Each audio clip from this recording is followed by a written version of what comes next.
করেছে বর্ষাকালে আমার দেশকে পানিতে ডুবাতে চায়, ওরাই আমাদেরকে ভাতে মারতে চায়। দেশের এই পরিস্থিতিতে, বন্যা পরিস্থিতিতে আমাকে আসতেই হলো আবার ভিডিওতে।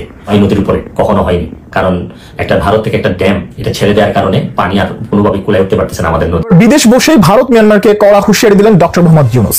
আবারও আজকে আপনাদেরকে আরো একটা সুসংবাদ দিতে যাচ্ছি। ইদানিং দুঃসংবাদই বেশি চারদিক থেকে। আমরা যদি দেখি যে আসন্ন যুদ্ধটা ঘটতে যাচ্ছে। প্রিয় দর্শক, আসসালামু আলাইকুম। নতুন একটি নিউজ ভিডিওতে আপনাদের জানাচ্ছি স্বাগতম। এইমাত্র পাওয়া গরম এবং তাজা খবর। প্রিয় দর্শক বন্ধুরা, ভারত পানি দিয়ে আমাদের ডুবিয়ে ফেলার চেষ্টা করছে, পুরো বাংলাদেশ পানিতে ভাসিয়ে দেওয়ার পরিকল্পনা করছে। এমন কথা কিন্তু বলেছে ডক্টর ইউনূস। সেই সাথে ডক্টর ইউনূস নরেন্দ্র মোদীর বিপক্ষে এবং ভারতের বিপক্ষে যুদ্ধ ঘোষণা করে দিয়েছে। প্রিয় দর্শক বন্ধুরা, আজকের এই ভিডিওতে আপনারা সম্পূর্ণ বিস্তারিতের মাধ্যমে সবকিছু দেখতে পারবেন। সেই সাথে পিনাকি ভট্টাচার্য বলেছে, যখন আমাদের পানি প্রয়োজন নেই তখন ভারত পানি দিচ্ছে না, যখন আমাদের পানি প্রয়োজন তখন আমাদের পানি দিচ্ছে না, এবং যখন পানি প্রয়োজন নেই তখনই বারবার কেন পানি দিচ্ছে আমাদের। তাহলে কি এটা কোনো প্রাকৃতিক বন্যা নয়, এটা কি রাজনৈতিক বন্যা? শেখ হাসিনার পদত্যাগের পরেই কেন ভারত বাংলাদেশের বিপক্ষে এমন ষড়যন্ত্র করছে? সব কিছু ঘাটিয়ে দেখা হবে এবং ভারতের বিপক্ষে কঠিন অ্যাকশন নেওয়া হবে। সেই সাথে ব্যারিস্টার সুমন বন্যা নিয়ে কী কী বলেছে সেই বিষয়গুলো আজকের এই ভিডিওর মাধ্যমে দেখতে পারবেন। বেশি কথা বলবো না, আপনাদের বিস্তারিত ভিডিওতে নিয়ে যাব। বিস্তারিত ভিডিওটি দেখার একটি রিকোয়েস্ট, যারা এখন এই চ্যানেল সাবস্ক্রাইব করে রাখেন, এই চ্যানেল সাবস্ক্রাইব করে দিয়ে পাশে থাকে বেল আইকন নিয়ে বাজিয়ে রাখুন। ইতিমধ্যে সাবস্ক্রাইব করে দিয়েছেন সকলকে জানাচ্ছি অসংখ্য ধন্যবাদ। প্রিয় দর্শক বন্ধুরা, চলুন এই ভিডিওতে একটি লাইক দিয়ে আমরা ধারাবাহিকভাবে সেই বিস্তারিত ভিডিওগুলো মোবাইলের স্ক্রিন থেকে একের পর এক দেখে আসি। মহান আল্লাহর নামে, যিনি পরম করুণাময় এবং অত্যন্ত দয়ালু। দেশের এই পরিস্থিতিতে, বন্যা পরিস্থিতিতে আমাকে আসতেই হলো আবার ভিডিওতে। আমি সোশ্যাল মিডিয়ার মাধ্যমে যেভাবে দেখলাম যে এত পানি, বিশেষ করে আমি আমাদের এলাকায় দেখলাম যে 93 সালের পরে হবিগঞ্জে এত পানি খোয়াই নদীর উপরে কখনো হয়নি, কারণ একটা ভারত থেকে একটা ড্যাম এটা ছেড়ে দেওয়ার কারণে পানি আর কোনোভাবে কুলায় উঠতে পারতেছে না আমাদের নদী। এইদিকে আবার আমাদের দেখলাম যে ফেনীতে তো মানে শুধু বাড়ির ভিতরে ঢুকছে তা না, বাড়ির চালের উপর দিয়ে পানি যাচ্ছে। এরকম কুমিল্লা, বিভিন্ন দেশের বিভিন্ন জায়গায় যেভাবে বন্যায় আক্রমণ করছে। আমি যেহেতু বন্যা নিয়ে কাজ করছি, আমার কাছে মনে হয়েছে যে এই বন্যার সময় আমার একটা অধিকার আছে যে আপনাদের সবাইকে একটা আহ্বান করার, যে এলাকায় কৃতি সন্তান আছেন তারা নিজেরা একটু ঝাঁপিয়ে পড়েন মানুষের। কারণ দূর থেকে বন্যা বলতে আমরা পানি দেখি, কিন্তু আপনি যদি কাছে যান, প্রতিটা পরিবার যে কি পরিমাণ কষ্ট হয়, কাছে গেলে বুঝতে পারবেন যে মানুষের কষ্ট।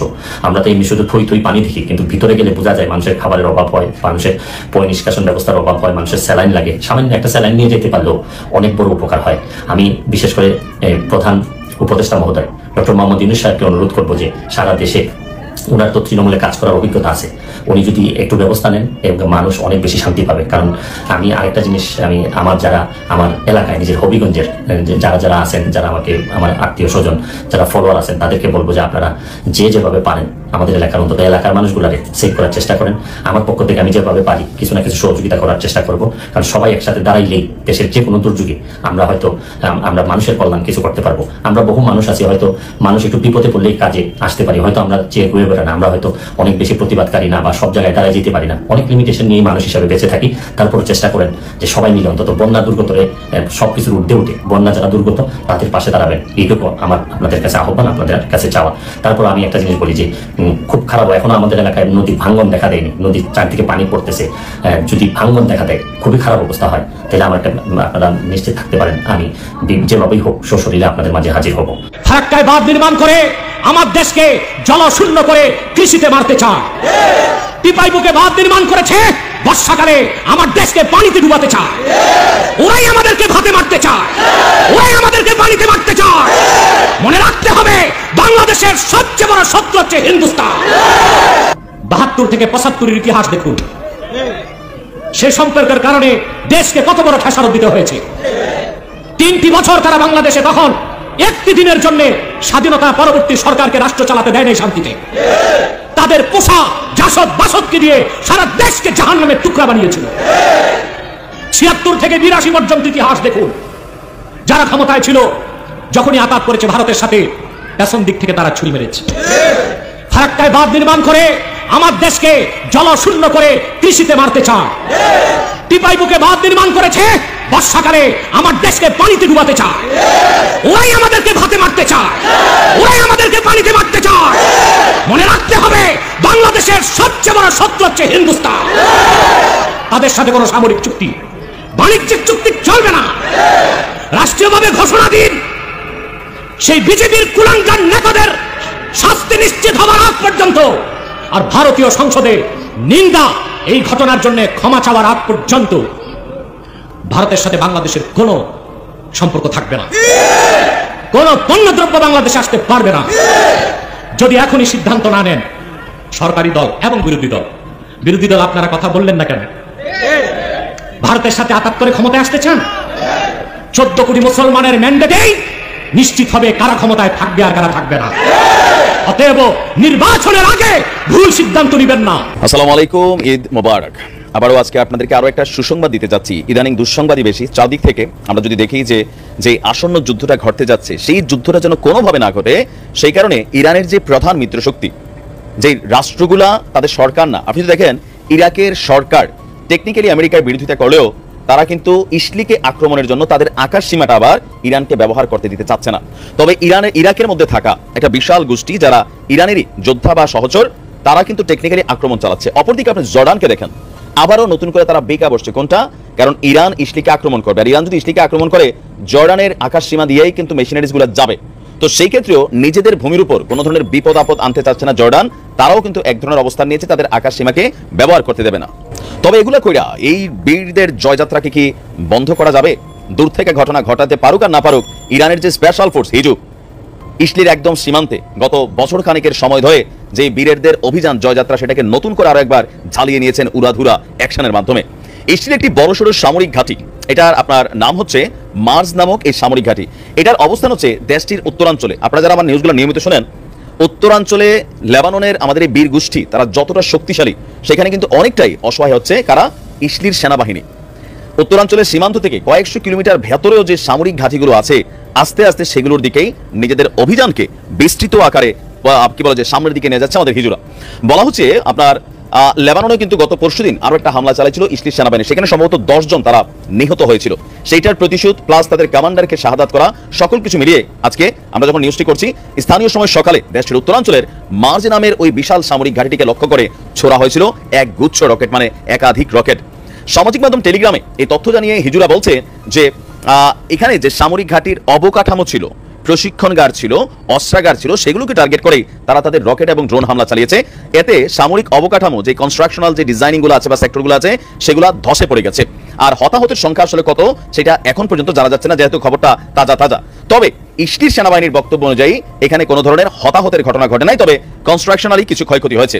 এদিকে লেবাননে ইসলির হামলায় নতুন করে আরো একজন শাহাদাত বরণ করেছে। আমি সিদ্ধান্ত নিয়েছি যে এই সপ্তাহে এই 3-4 দিন আমি পরে থাকবো, যতটুকু মানুষের পারা যায়। এখন নাকি এমন অবস্থা যে মানুষকে খাবার দেওয়ার চেয়ে উদ্ধার করা এখন কঠিন হয়ে পড়ছে, আর খাবারের চিন্তাই করতেছে না মানুষ। এই পর্যায়ে আমার যা সক্ষমতা ছিল, এই সক্ষমতা আমি পুরাটা ব্যবহার করতেছি। সরকারের যে দায়িত্ব নেওয়ার কথা, সরকার নেমে, জানেন আপনারা আর্মি নামছে, এবং এটা করেও আমার কাছে মনে হইতেছে যে পুরাটুকু হইতেছে না, আরো সহযোগিতা মানুষের দরকার। আমি আমার বাবা মার নামে যে এরশাদ আমলিয়া ফাউন্ডেশন, এই ফাউন্ডেশনের মাধ্যমে আমি আপনাদের কাছে সহযোগিতা চাই। আপনারা যদি এই সহযোগিতা করেন, তাহলে আমার সক্ষমতার সাথে এবং আমাদের ব্যারিস্টার সুমন ফুটবল একাডেমির সকল ফুটবলারদেরকে আমরা প্রস্তুত করে রাখছি। তারা রেগুলার বেসিসে ট্রলারে করে বা ইঞ্জিনের নৌকা করে বিভিন্ন জায়গায় গিয়ে তারা সাহায্য পৌঁছাই দিবে। এখন শুধু একজনের পক্ষে বা 2 জনের পক্ষে নিরাপদে রাখা প্রায় অসম্ভব। এখন তো আরো মরার উপর খরার গা, মোবাইলে নেটওয়ার্ক নাই, মানুষ তো একেবারে বিচ্ছিন্ন হয়ে যাচ্ছে। আরো কিছু যদি পানি বাড়ে, এই বিদ্যুতের আওতা আর আনাই যাবে না, পেট্রোল পাম্প বন্ধ হয়ে যাবে, এবং পেট্রোল পাম্প বন্ধ হলে গাড়ি চলবে না, আর বিদ্যুৎ যদি না থাকে মোবাইল চলবে না, আরো নানা রকম সমস্যা দেখা দিবে। কতদিন গ্যাস থাকবে তাও জানি না। সবকিছু মিলাই আমি মনে করি এটা একটা মহাজাগতিক দুর্যোগ। শুনেন, প্রকৃতির উপর আমরা বহু অন্যায় করছি, আমরা যত্রতত্র গর্ত ভরাট করে ঘর বানাইছি, রাস্তা বানাইছি, বিভিন্ন কিছু বানাইছি, তখন মনে করছি যে প্রকৃতি বুঝি কোনো ক্ষমতা নাই। এখন কিন্তু প্রকৃতি তার আসল খেলা দেখানো শুরু করছে। আর আপনি তো জানেন যে প্রকৃতি যখন এই ধরনের রূপ ধারণ করে, তখন কিন্তু প্রকৃতির বিরুদ্ধে এই জয়ী হওয়া কঠিন হয়ে পড়ে।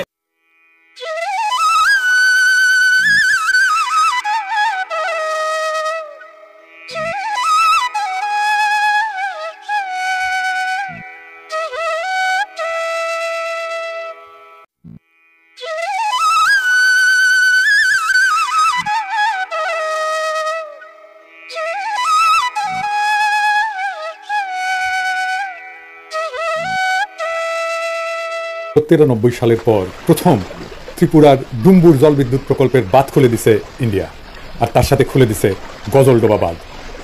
আর বানের পানি বিধ্বংসী রূপে ছুটে আসছে বাংলাদেশের দিকে, ডুবে গেছে জেলার পর জেলা। কিন্তু কেন? কারণ বাংলাদেশকে বন্যায় ডুবাই দেওয়া ভারত প্রফেসর ইউনূসের সরকারকে বিপদে ফেলতে চাইতেছে। একই সাথে বাংলাদেশের ছাত্র জনতা দিল্লিদাসী হাসিনাকে জয় বাংলা করে দিছে, তার মানে ইন্ডিয়ারে আউট করে দিছে। এইটা সফল করায় ভারত তার প্রতিহিংসা চরিতার্থ করতেছে। ভারত আর হাসিনা আমাদের যে কোনো বৈধ লড়াইকে জঙ্গি জামা ত্যাগ দিয়া ডিলেজিটিমাইজ করত। এখন কোনো কিছু করতে না পেয়ে পাগল হয়ে গেছে। হাসিনার পতনের সাথে ইন্ডিয়া আউটের সাথে কেমনে এই বাঁধ খুলে দেওয়া জড়িত, আসেন সেটা আমরা দেখি। বিরোধী দলের আন্দোলনকে যদি জঙ্গি আন্দোলন হিসেবে দেখানো যায়, তাহলে এর বিরুদ্ধে পশ্চিমা দেশগুলোকে উস্কে দেওয়া যায়, এবং এটাই করে আসছে আওয়ামী লীগ দিনের পর দিন, যুগের পর যুগ ধরে। ভারতের কপাল খারাপ, সেই সুযোগ পাওয়ার আগেই খুনি হাসিনা প্রাণ নিয়ে পলাই গেছে ইন্ডিয়া। জঙ্গি বয়ান ফেল করলেও ইন্ডিয়া কিন্তু একই বয়ান এখনো চালাই যাইতেছে, কারণ সে জানে কোনো উপায় পশ্চিমা বিশ্বকে যদি বোঝানো যায় যে জঙ্গিরা বাংলাদেশের ক্ষমতার কেন্দ্রে এসে পড়ছে, তাইলে সে বাংলাদেশে হস্তক্ষেপ করলে পশ্চিম সম্ভবত সেটা মেনে নেবে। যেমন তারা 7ই জানুয়ারির দামি নির্বাচনকেও প্রকৃতপক্ষে মেনে নিছিল। প্রফেসর ইউনূস দেশের ক্ষমতা গ্রহণ করায় ভারত এবং তার গোয়েন্দা সংস্থারও একটা বড় মুশকিল পড়ে গেছে। তারা তাকে জঙ্গি বলে দুনিয়াতে প্রোপাগান্ডা করতে পারতেছে না। প্রফেসর ইউনূস জঙ্গি এই কথাটা স্বয়ং মোদী নিজেও বিশ্বাস করতে পারবে না। সুতরাং তারা নামছে এমন এক কাজে যেন প্রফেসর ইউনূসের সরকারকে ক্রমাগত বিপদে ফেলা যায়, এবং তারা এই কাজ করে যাবে, দিনের পর দিন করবে, একটার পর একটা করে যাবে। এই বন্যায় ব্যাপক ক্ষয়ক্ষতি হবে, ফসল ডুবে গেছে, খামার ধ্বংস হয়েছে, গবাদি পশু মারা গেছে, প্রচন্ড খাদ্যাভাব দেখা দেবে, মানুষজনকে সরাইতে হবে, এবং পুরা প্রশাসন পুরা সরকার এই বন্যার ধকল সামলানোর কাজে ব্যস্ত হয়ে যাবে। এই অর্থনৈতিক ধাক্কা সামলানো খুব কঠিন হয়ে যাবে। তার মধ্যে তো হাসিনা দেশকে পুরোটা ফোকরা বানাই দিচ্ছে। এখন তাদের একটাই মিশন, তা হলো প্রফেসর ইউনূসের সরকারকে যেভাবে পারে বেকায়দা ফেলা। এই বাঁধ খুলে ডুবায় দেওয়া তারই একটা পদক্ষেপ। এই বন্যা পরিকল্পিত বন্যা, এটা কোনো প্রাকৃতিক দুর্যোগ না। কোনো সতর্কতা ছাড়া একবারে বাঁধ খুলে জনপদের পর জনপদ ডুবাই দিচ্ছে। আইন অনুসারে এটা করতে পারে না, কিন্তু সতর্কতা দিতে হবে এবং ধীরে ধীরে পানি ছাড়তে হবে, এটাই নিয়ম। এটা প্রতিহিংসা। আর এইটা আমরা ভারতের মিডিয়ার হেডলাইনে দেখতে পাই। দেখেন কি লিখছে, কি নির্মম রসিকতা। অবশ্য আমাদের পোলাপানেরা ওই রসিকতার পরে ওই ওয়েবসাইটে জয় বাংলা করে দিয়েছে হ্যাক কইরা। তো যাই হোক, আমরা কি ভারতের এই প্রতিহিংসার মুখে বসে থাকবো? না, এইটার দাঁত ভাঙা জবাব দিতে হবে। এর দাঁত ভাঙা জবাব হিসেবে আমরা টোটাল ইন্ডিয়া বয়কটের ডাক দিচ্ছি। আমরা এর আগে ইন্ডিয়ান প্রোডাক্ট বয়কট করছিলাম, কিছু সিলেক্টেড প্রোডাক্ট বয়কট করছিলাম। এইবার আমরা টোটাল ইন্ডিয়া বয়কটের ডাক দিচ্ছি। শুধুমাত্র ইন্ডিয়া পণ্য না, সেই সাথে ইন্ডিয়া থেকে সকল প্রকার শিল্পের কাঁচামাল আনা বন্ধ হবে। ছাত্র জনতা এটা নিশ্চিত করবেন। তৃতীয় দেশ থেকে কাঁচামাল আনলে খরচ যদি কিছুটা বেশিও পড়ে, সেইটা আওয়ামী চাঁদাবাজি বন্ধ হয়, শিল্পের মালিকানা পুরোপুরি পুষায় নিয়েও লাভের খাতায় কিন্তু থাকবেন।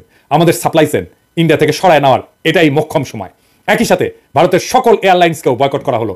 ইন্ডিয়ান কোনো এয়ারলাইন্সে কেউ টিকিট কাটবেন না, কোনো বন্দরে ভারতীয় মালামাল খালাস করবেন না, কোনো দোকানে ভারতীয় পণ্য পাইলে সেটা এখন ধ্বংস করবেন। আমরা এর আগে বলছিলাম তুলে নিতে বলবেন, না রাখতে বলবেন, কিন্তু এখন বলতেছি এটা ধ্বংস করবেন। কোনো ভারতীয় পণ্য বহন করবেন না, কোনো পরিবহন যেন না পায় পণ্য নিয়ে আসার জন্য। ওরা ভিসা সেন্টার বন্ধ করে দিচ্ছে, খুব ভালো করছে।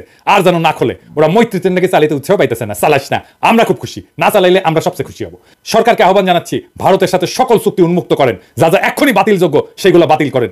মোংলা পোর্ট দিয়ে দিচ্ছেন, ট্রানজিট দিচ্ছেন, সব বাতিল করেন। টোটাল ইন্ডিয়া আউট বাস্তবায়ন করে আমরা ইন্ডিয়াকে উচিত জবাব দেব, যা তারা বহু যুগ মনে রাখবে। আর কি করব? ইন্ডিয়া শুকনা মৌসুমে কখনোই চুক্তি মোতাবেক আমাদের পানি দেয় নাই, অথচ বর্ষার সময় আমাদের পানিতে ডুবায় মারে। ভারতের এই জঘন্য খেলা বন্ধ করার এটাই সময়। ভারতের কাছে পানি পাওয়া, যেটা আন্তর্জাতিক আইনে আমাদের প্রাপ্য, তার আশা করা বাতুলতা। আমাদের সামনে একটাই টেকসই দীর্ঘমেয়াদী সমাধান আছে। কি সেটা? সেই সমাধান হইতেছে তিস্তা প্রকল্পের মতো সকল নদীতে ওয়াটার ম্যানেজমেন্ট প্রকল্প বাস্তবায়ন করা। আমরা সরকারের কাছে দাবি জানাই, তিস্তা প্রকল্প সংক্রান্ত চীনের প্রস্তাব অবিলম্বে গ্রহণ করেন। ছাত্র জনতাকে আহ্বান জানাবো সরকারকে এই বিষয়ে ব্যাপক চাপ দিতে, যেন এই প্রকল্প চীনকে অবিলম্বে দিয়ে দেওয়া হয়। চীন প্রস্তুত আছে, চীন বারবার বলতেছে এই প্রকল্পে তারা বিনিয়োগ করতে আগ্রহী। এই প্রকল্প চীনকে দিয়ে দেন, ইন্ডিয়ার গালে 2 থাপ্পড় দেওয়া হবে আমরা যদি এই প্রকল্প চীনকে দিয়ে দিই। ফাইনালি ভারত বন্ধু আর ভারতকে কিছু আখেরি কথা বলতে চাই, কান খুলা শুনে রাখেন।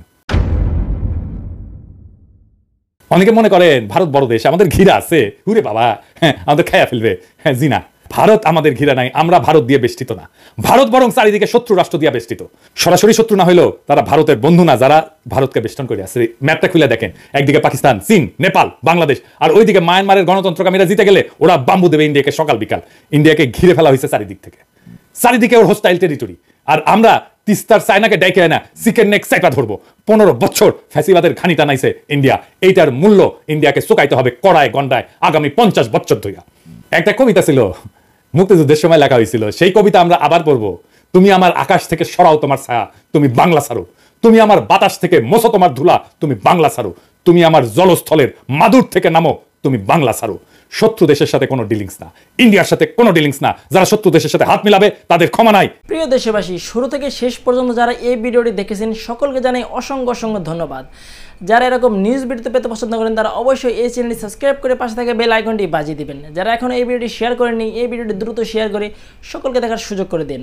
আজকের মতন এই পর্যন্ত, দেখা হচ্ছে পরবর্তী কোনো ভিডিও নিয়ে ইনশাল্লাহ।